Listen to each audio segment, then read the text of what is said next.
Hello, I'm Refashionista Sheri, here to show you how to use what you have to make what you want.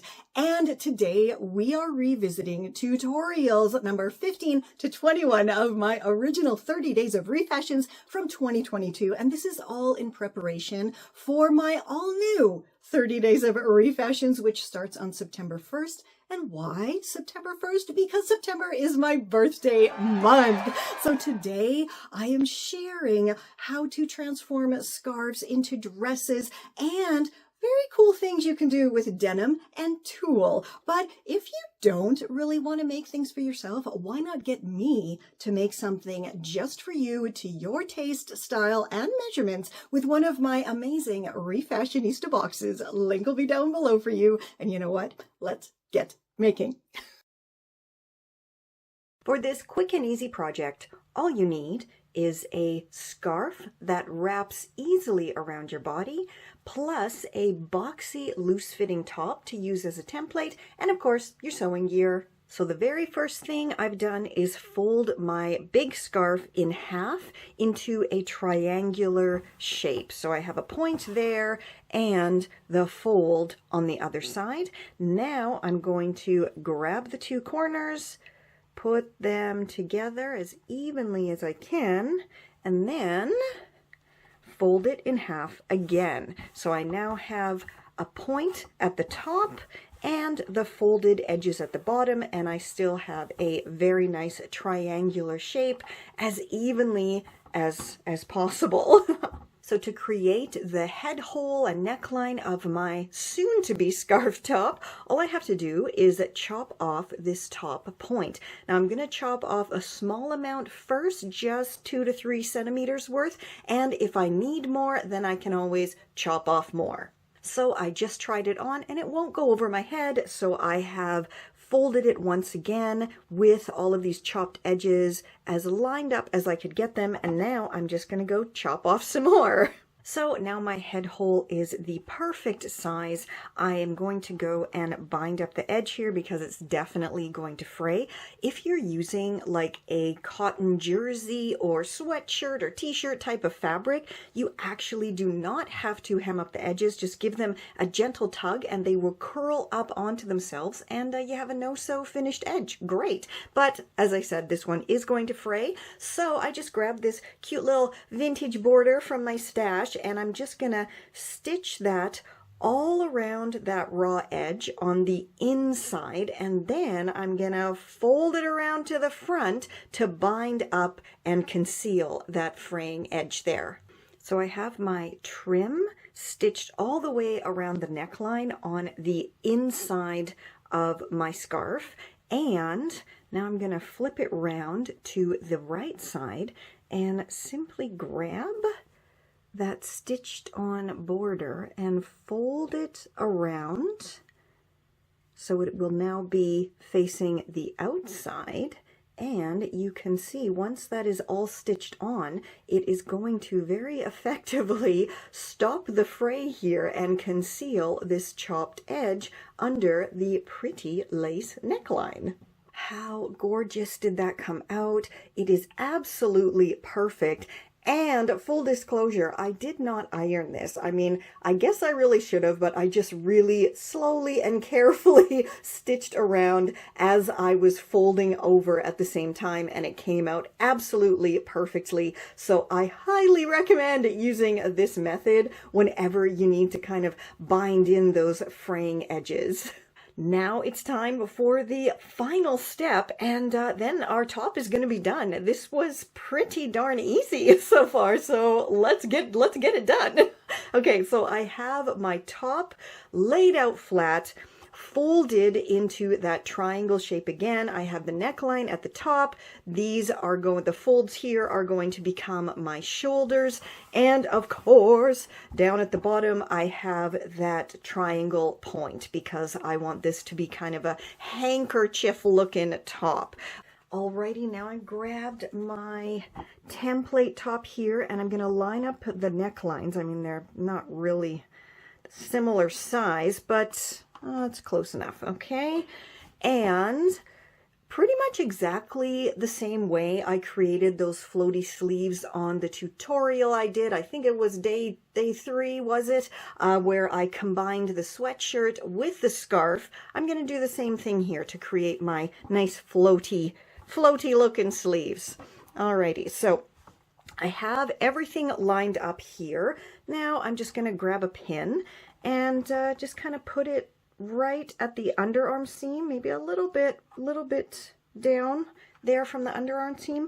And yeah, then I'm just going to stitch straight down from my pin. It's not a big stitch at all, but it will then create these kind of floaty sleeves here. Then once I had my first stitch done, all I had to do was fold my top evenly in half, and then I just used my first stitch as kind of a template and marked where to stitch down on the other side to create my other sleeve. Super simple. How gorgeous is this one? I mean, seriously, and again, seriously, so floaty and lovely. And I love this so much. The sleeves look so awesome, I think. Let me know down below what you think. And look here. La, the neckline, my pretty neckline. I'm so pleased with that, and that actually worked out. For this quick and easy cover-up project, all you need is the item that needs a bit of covering up and a bunch of patches or fabric scraps. Now, you might be wondering, where the heck can I get patches? Well, here is my kind of patchy stash, and here is where I scored them all. Of course, you can buy them in stores or online, and these ones usually come as iron-on, which is fantastic. But one of my biggest tips for sourcing patches is, when you're refashioning, sometimes you have some really awesome leftovers. I mean, like, look at that. All I have to do when I'm ready to use this one is carefully chop it out of the excess fabric here and then stitch it on. I mean, that's fantastic. Or the same with these, look at these little baby trousers from when my kiddo was just a little one. And yeah, they were so adorable. I kind of chopped off the legs and kept them for, using for a future project. I mean, patches, you can get them really anywhere. But again, one of the best things to do is if you have leftovers and they have some pretty embroidery on them, keep them and use that as a patch in the future. Other things, let me see, what else makes groovy patches? Oh, look! All of these kind of little crocheted bits here that I've kept. Let's see what's in here. Oh, look here, see, even these little tiny pieces from projects, I hold on to them to use them. Right, these are fantastic. I scored these at a charity shop in Germany, in Berlin, and I mean, come on, how beautiful. A whole bag full of these gorgeous kind of, I'm assuming, handmade little mini appliques. And of course, doilies make absolutely beautiful patches. And again, if you do not have kind of this stuff lying around your house like I do, I mean, like I said, I've been collecting for more than a few years, then you can easily find just bags and bags and bags of this stuff at thrift and charity shops or even online. So now, even though I am Canadian, I really don't want to walk around with a shirt that has the capital city's name emblazoned across it. I don't care how cool and vintage it is.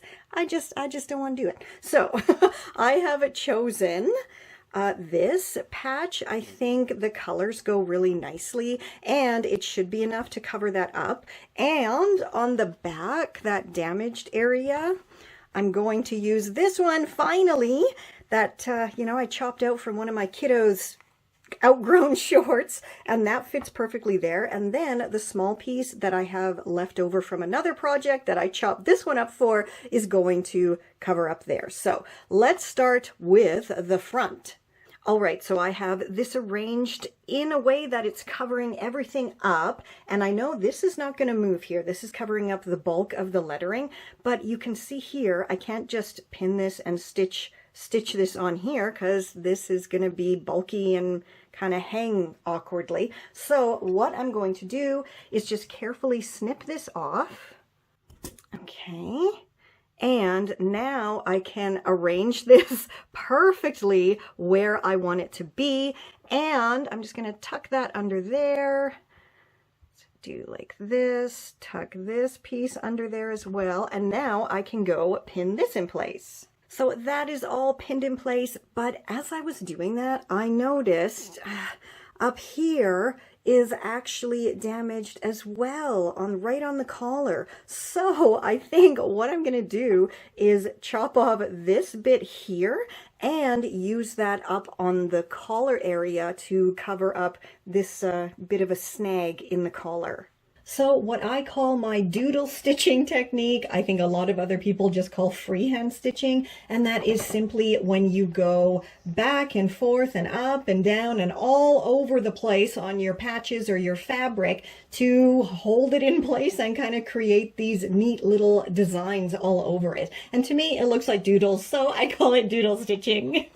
Doesn't that look so much better now? Now it's time to flip it over and fix up the back. So I now have the back patches nicely placed over top of those kind of, they weren't really holes, more like it looks like it got caught on something and there was like runs in it, like, you know, you'd have with your nylons or tights or pantyhose, that kind of a thing, which is another very 80s situation, I think. How fab did this come out? I mean, that is so much nicer looking than a big logo or, you know, souvenir shirt, city name there. And the back also came out perfectly. For this fast and fancy project, all you need is a lace tablecloth that comfortably wraps all the way around your body a couple of times and a jacket to use as a template. Oh, plus your sewing gear. So I have borrowed one of Frau Ingeborg's military style 80s dresses here to use as my template. And as you can see, I took my lace tablecloth and laid it flat on the floor. I mean, we're just getting an approximate measurement here, so nothing has to be perfect at all at this point. And I then folded down the top edge and kind of guesstimated where I wanted the length to be. Then I laid the dress on top with the shoulders lined up with that folded edge, and I think I guesstimated here pretty good because I do want it to be a bit longer than the dress, and I do also need some seam allowance. So now I'm gonna go chop off that excess fabric there. So you should now have two pieces of that lovely lace tablecloth. The first piece will be the larger piece that's going to be used to create the body of your lace cardigan duster coat. And the smaller piece is, of course, the piece you chopped off to create your ideal-ish length. So you can set aside the smaller piece for now. We will need it though, because it's going to soon become our sleeves. Alrighty, so now grab your large piece of a lace tablecloth and fold it in half, then lay it on a large surface. Unfortunately, I don't have a huge table, so I'm working on the floor here, which, you know, can be a little bit difficult to film, but hopefully everything's making sense so far. So you want your tablecloth to be laid out with the edge that's going to be your neckline at the top, then the folded edge on the left side, and the open edge on the right side. Next, you want to grab your template jacket and fold it in half with the front facing to the inside. So the fold should be on the back of the jacket. Then you want to lay it on top of your folded tablecloth with the collar lined up with your neckline edge and the back fold lined up with the fold in the tablecloth. Now, this jacket is a little bit tight on me, which is why I have given myself a few extra centimeters here for the back of my lace duster. Next, grab a couple of pins and just mark the top of the sleeve and down here, the bottom of the sleeve as well. Then you just want to chop through both layers of the tablecloth between your pin marks. Now, I always like to go a little bit further in from my pin marks because, as I always say, it's better to cut too little than too much. So now at this stage, I highly recommend going and slipping your arms through these freshly cut armholes here just to make sure they are the right size. And if they're not, then just, open them up a little bit more. And, you could actually be done now. If you just want a super long lace vest, you're done. That's it. Yay. But I want to add some sleeves to mine, so let's create them right now. Now, I'm not really one for a lot of measuring, but when it comes to this, I do break out my tailor's measure, and I just measure the length of my armhole there so I know how wide to make my sleeves. And it's about 23 centimeters. So to get the length of my sleeves, I'm just going to measure the sleeves of my template jacket and add a couple of centimeters for seam allowance. So just start right up at the shoulder seam, go all the way down. So now it's time to figure out the dimensions of my sleeves. So my armholes were 23 centimeters. So I need to double that because there's, of course, a front and a back to my sleeves. So 23 times 2 equals 46 centimeters wide, and the length of my template jacket sleeves was 58 centimeters. So I need to do a width of 46 and a length of 58. So I have my sleeve tubes created, chopped the fabric to size, then simply stitched them into tubes and chopped off any excess fabric, and then, flipped it right side out, and my sleeves are done. So now let's go attach them. So because this doesn't really have a right side or a wrong side, how I'm going to insert my sleeves is to simply have this bottom sleeve seam here facing the bottom of the armhole. I think that's, the easiest way to line it up. So I have my seam, I have the bottom of the armhole, just line those up together, arrange everything nicely, and now I'm just going to go stitch it all up and repeat on the other side. Seriously?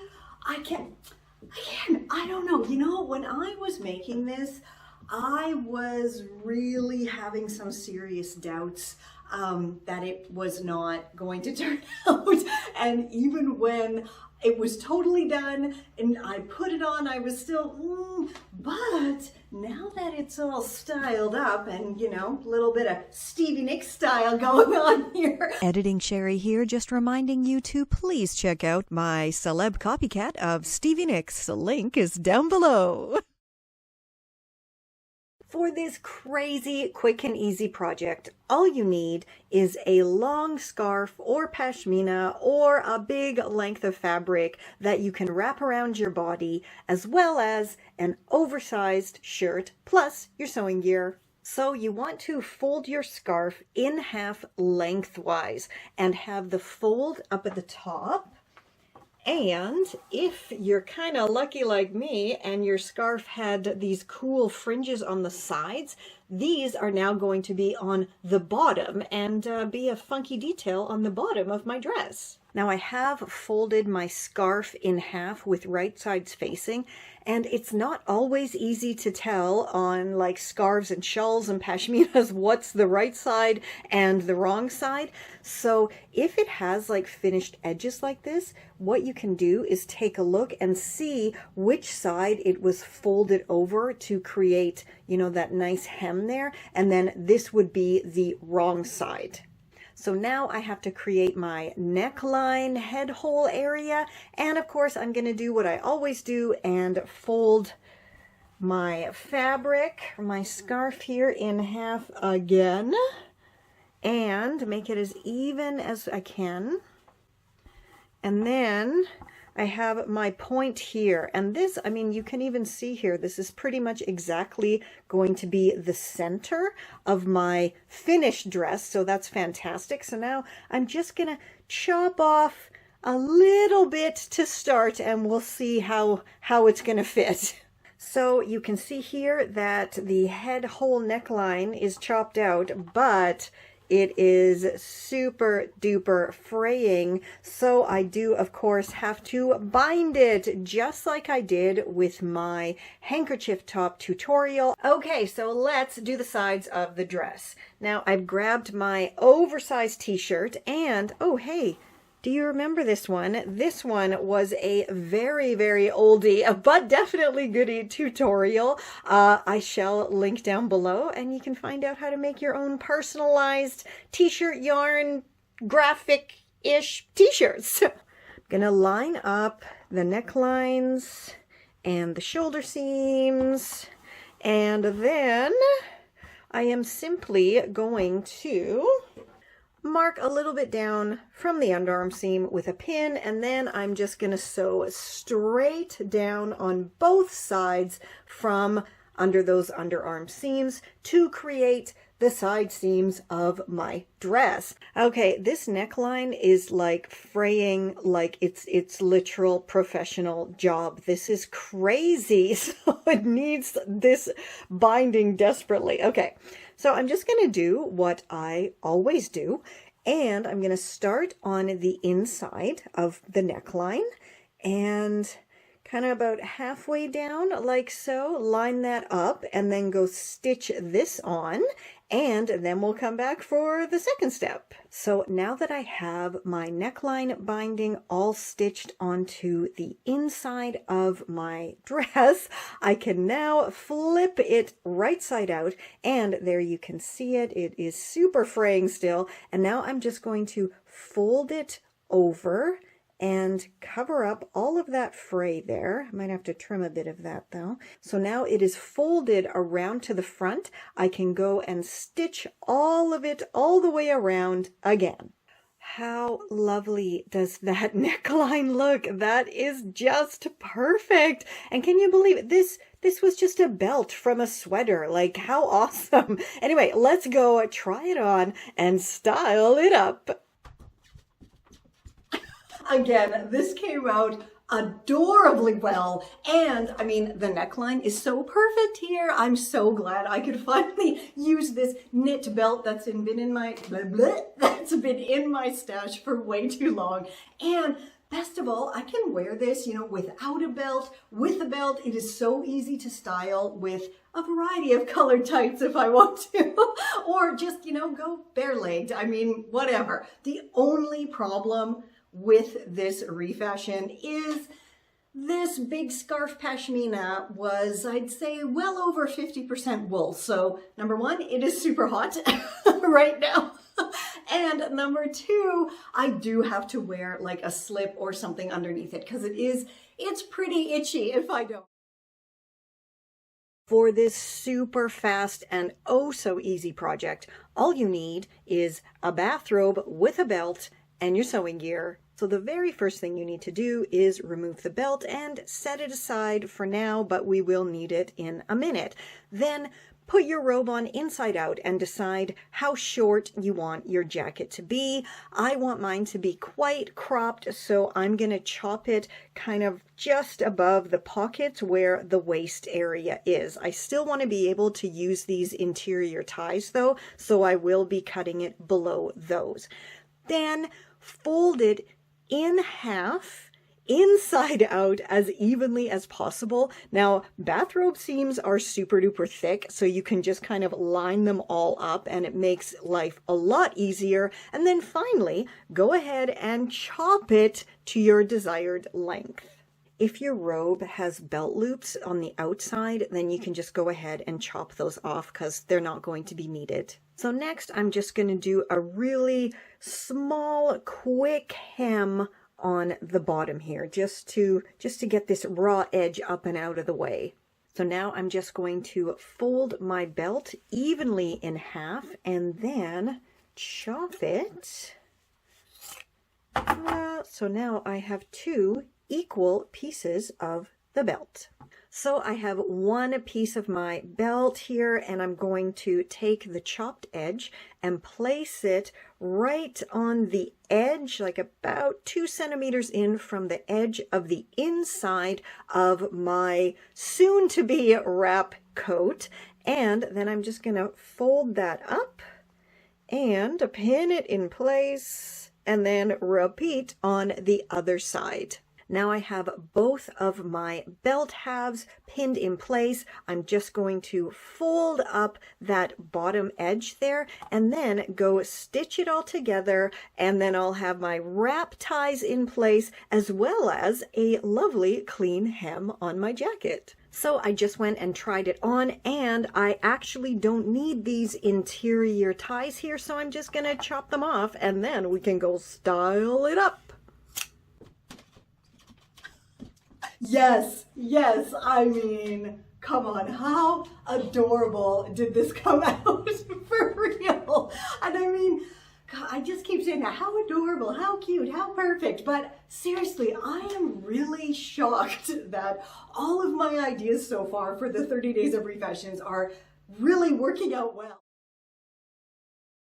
For this super simple project, all you need is a maxi dress or a maxi skirt, plus a top that coordinates well, or at least has a pattern mix that you love. So I actually was given this maxi dress, and I really, really do love the paisley pattern on it, but it's such a weird fit. Oddly, on the top, it is too big and too small at the same time, and it is actually a little bit too long for me. So that's why I'm going to transform it into something I will actually wear, because I do love this pattern. Okay, so the first thing that I'm going to do is chop off the top part, so the skirt part will be my ideal length. So as you can see here, because I just chopped straight on through all of those gathered bits, it's not the most even cutting job here. So I'm just going to chop through again and even up this raw edge.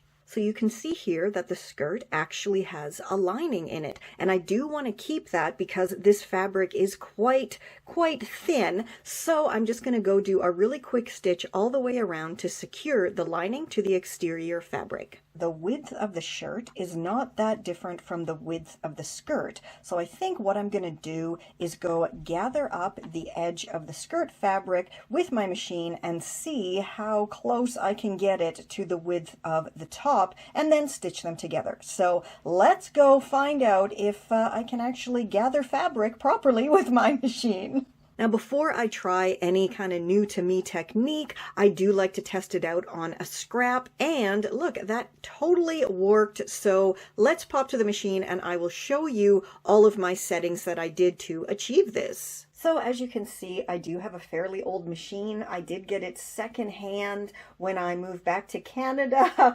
about 6 years ago. So it's really not very new at all or fancy, but it gets the job done. Okay, so what I did was set all of the different settings here to like the loosest that they would go. So I have the loosest stitch, the loosest thread tension, and of course also the longest stitch length. And I'm also stitching with the straight stitch.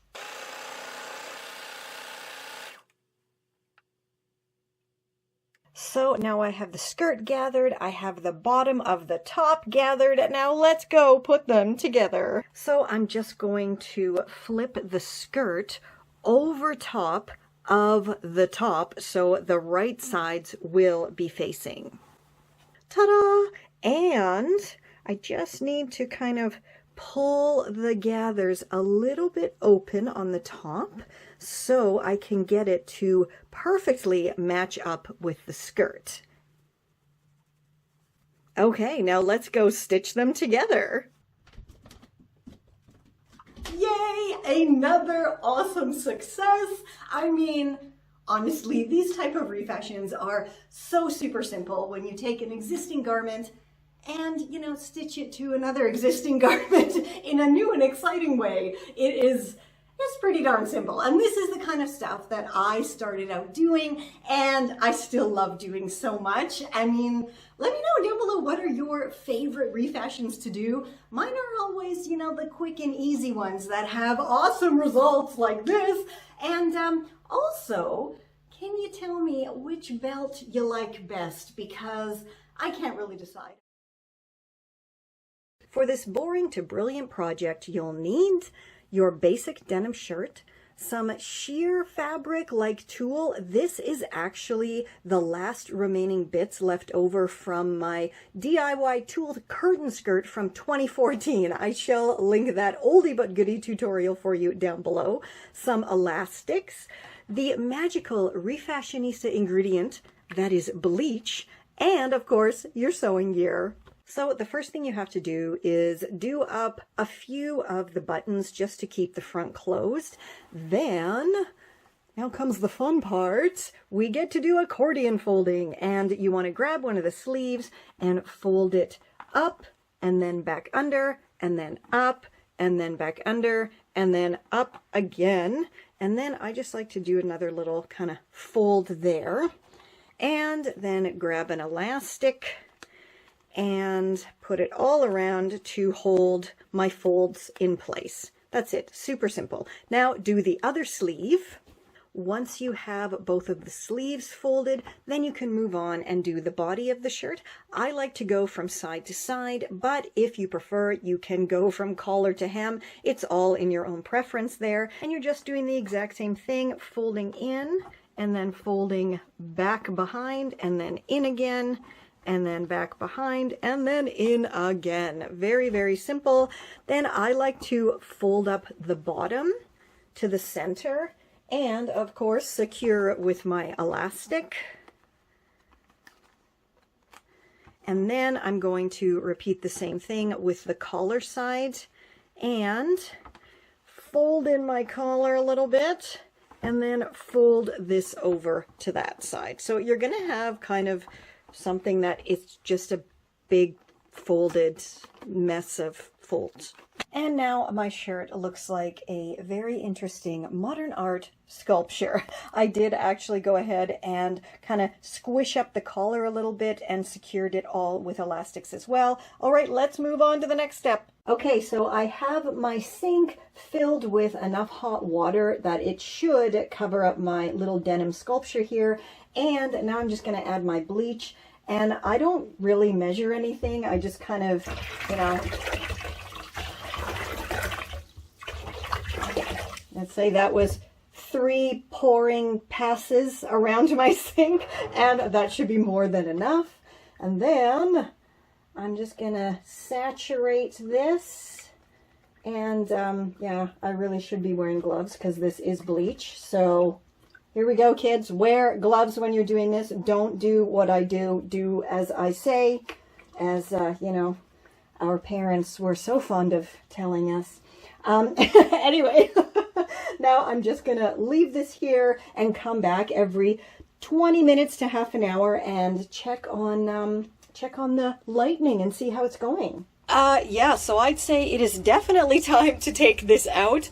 Full disclosure, I did forget about it, and it's been in here for over an hour without being checked. But I still think it's going to come out great. Wowza, that came out so absolutely perfectly. I'm so pleased with that. Let's move on to the next step. So to transform this into a vest is so simple. All you have to do is chop off the sleeves as close to these kind of armhole seams as possible.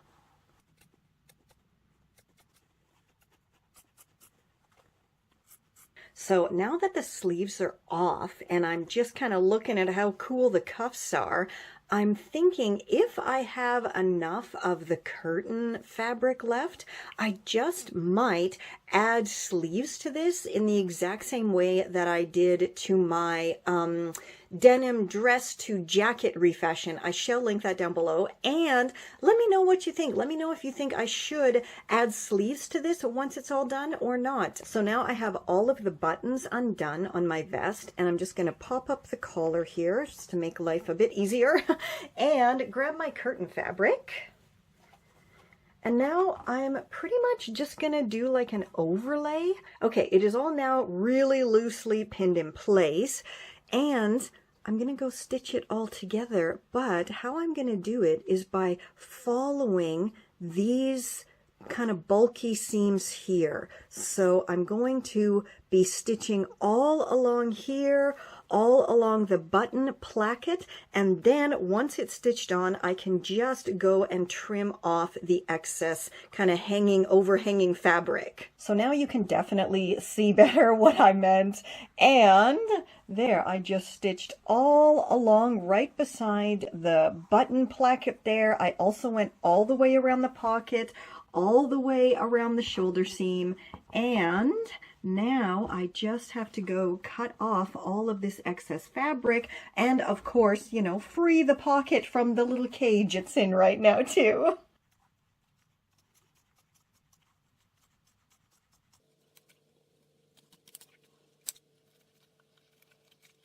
And then once you have everything all chopped out on one side, go repeat the whole process on the other one. And here's another one that came out so totally amazing. And there's another week of rockin' Refashionista tutorials done and dusted. But if you don't want to make something for yourself, let me make it for you with my groovy Refashionista boxes. Link will be down below. And be sure to subscribe and stick around because the final rewatch of the last week of my original 30 Days of Refashions from 2022 is coming up in just a couple of days. And then the day after, September 1st, the new 30 Days of Refashions will start, so I have my work cut out for me. And until next time, stay safe, stay well, and I'll catch ya on the zigzag. Oh yeah, and you can join my channel if you want to support me that way, and you get access to some perks as well. This is Confessions of a Refashionista.